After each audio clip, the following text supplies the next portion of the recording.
guys, mag-unboxing po tayo ng in-order ko through online. So ayan, yung in-order ko po ay for blackhead remover and skin tag remover. Skin tag means yung mga lunaw, warts sa ating katawan. So nag-order po din ako niyan. Pero ang ipapakita ko po sa inyo ngayon ay yung blackhead remover, kung paano gamitin natin. So yan, pinapakita dyan yung mga instruction dahil yung blackhead remover, ano po siya, chargeable.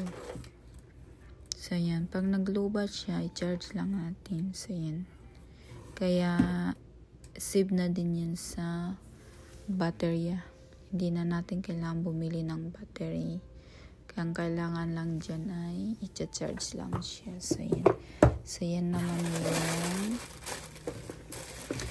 skin tag remover.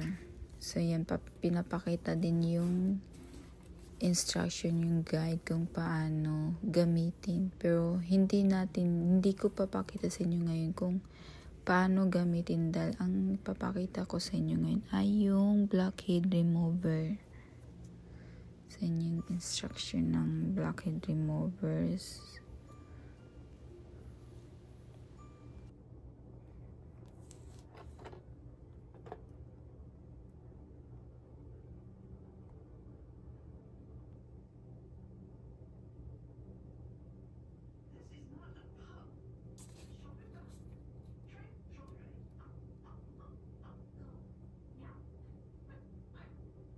So yan, paano gamitin? I-press nyo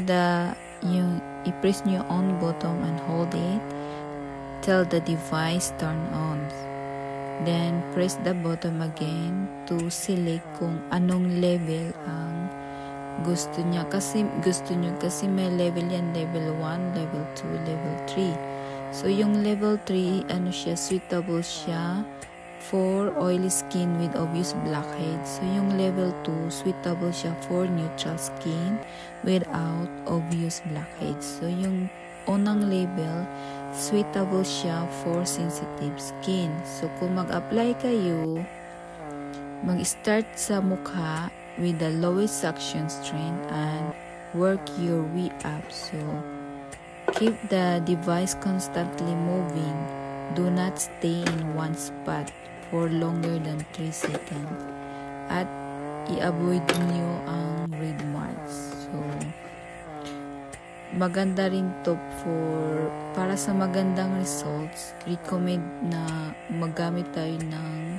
gagamitin natin to after taking a hot bath or hot shower para mag-open yung mga pores.